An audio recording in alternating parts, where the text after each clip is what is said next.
दी banking गुरु channel में आपका स्वागत है।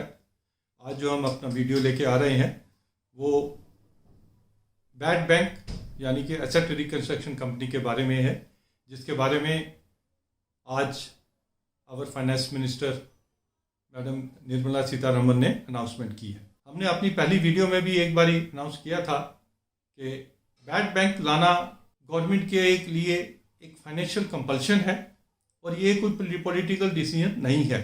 Sooner or later they had to bring this bad bank।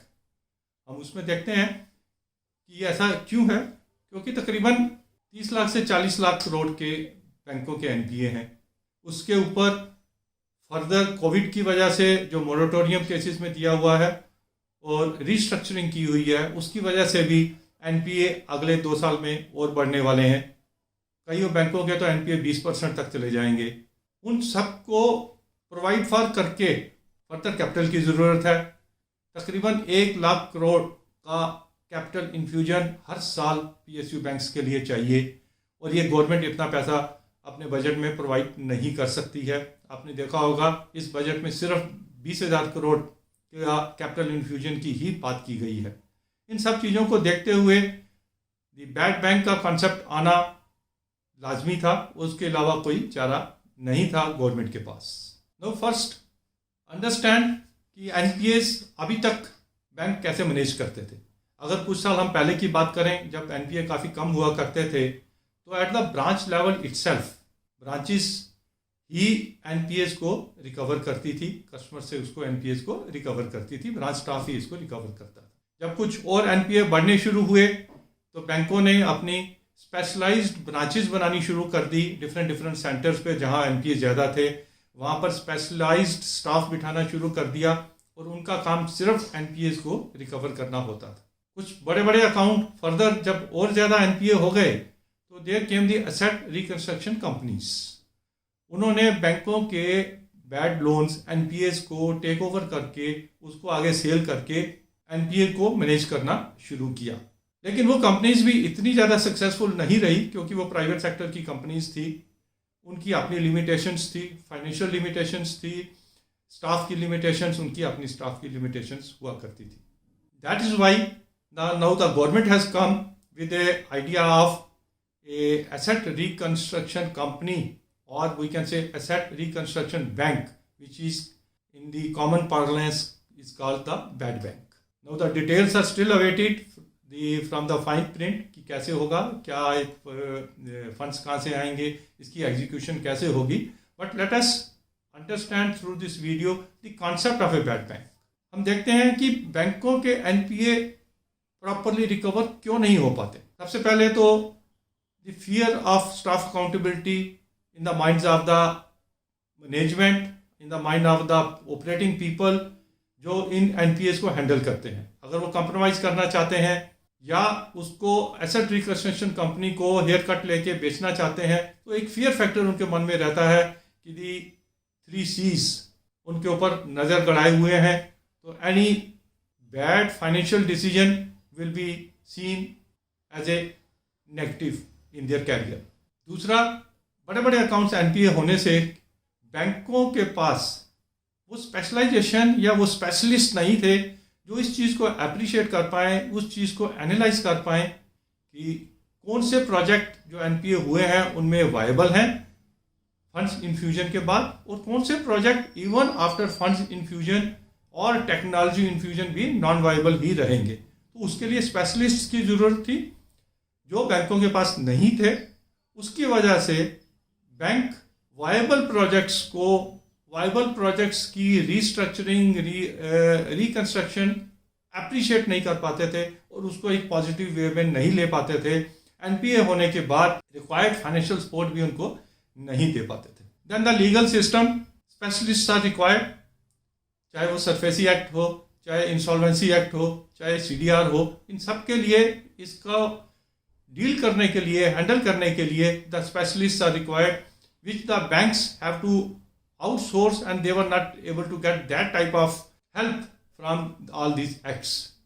उसकी वजह से एक लीगल सिस्टम इसको डिले करने में कामयाब रहता है और उस डिले से जो भी बची खुची वैल्यू एनपीए अकाउंट्स में रहती है वो भी बैंक्स उसको एनकैश नहीं कर पाते हैं। इन सब की वजह से वी होप कि ये जो शॉर्टकमिंग है एग्जिस्टिंग बैंक्स की एनपीए को मैनेज करने की, ये जो हमारा asset reconstruction company, asset reconstruction bank की जो बात की जा रही है बजट में, वो इसको प्रॉपरली कवर अप कर पाएंगे। They will be able to engage the specialist, the best in the industry, so that they appreciate the viable and unviable projects. They will be able to engage the legal experts to expedite the legal cases vis-a-vis the promoters so that quickly उनका loans को recover कर पाएं through legal system. And the existing banks haircut लेने के बाद their balance sheets will be clean and they will be able to focus on the credit growth with A positive way. उनका staff भी एक positive way में further financing कर पाएगा और लोन ग्रोथ में वो कंट्रीब्यूट कर पाएंगे। And the whole process will be completed quickly and the timely the realizable value from these assets the asset reconstruction companies will be able to get it either by compromising or by selling these to other companies or by restructuring. All those efforts के साथ वो उसको recover कर पाएंगे। This is what we expect. But इसकी एक short coming भी जो है हम उनको भी देख लेते हैं। अभी ये क्लियर नहीं है कि पैसा इस एसेट रिकंस्ट्रक्शन कंपनी में कहाँ से आएगा। The government will be giving some capital, it can be the FII, FDI also, it can be the existing bankers, it can be the private corporates and it can be that the banks might not get the immediate cash, they will be issued the bonds, actual realisation from the NPA assets, तभी वो जो bonds की हो उसको encash कर पाएंगे। All this are to be seen कि ये इसको फाइनेंसिंग कैसे की जाती है। But one thing is very clear, unless and until the banks get immediate cash by selling these NPAs to the asset reconstruction company, they will be not be able to further finance and जो required उनका capital चाहिए, required उनको funds चाहिए, वो तभी मिलेंगे if they are able to get the cash from the asset reconstruction companies. The second shortcoming of this bad bank is the existing structure of the commercial banks. Retail branches हैं जो help करती हैं immediate customer से contact करके NPA recover करने में, that thing will not be available to these asset reconstruction companies. वो ज़्यादा corporate ऑल इंडिया लेवल पे एक एसेट रिकंस्ट्रक्शन कंपनी होगी, कुछ उनकी ब्रांचेज होंगी, बट जो thousands of branches and the staff जो रिटेल लोन्स को रिकवर करने में हेल्प करते हैं, वो चीज़ इन एसेट रिकंस्ट्रक्शन कंपनीज को अवेलेबल नहीं होगी। तो इससे अच्छा यही है कि let the asset reconstruction companies focus on the corporate loans and let the retail loans be recovered by the existing commercial banks branches. Otherwise what will happen, the involvement of the branch नहीं रहेगी. In future also branch staff will be complacent और वो bother नहीं करेंगे financing करते हुए कि account कहीं जाके एनपीए ना हो जाए.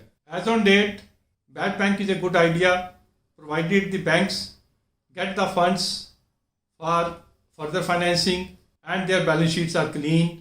But the success of this asset reconstruction company lies in its implementation and the finances available to this ARC. So we will come out with further details as we get the fine print from the finance bill, exact implementation of the bad bank, exact implementation of the asset reconstruction company. As on date, as on time, it is a good idea which has been floated in the finance bill and we should appreciate it.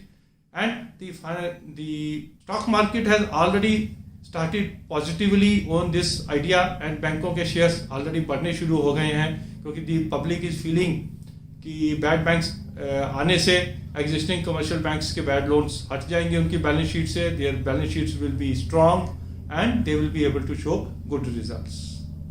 Thank you very much for watching this video. अगर आपको हमारा ये analysis अच्छा लगा तो please subscribe to our channel and refer it to your friends and relatives so that in future also we can bring good analysis on finance and banking related issues. Thank you.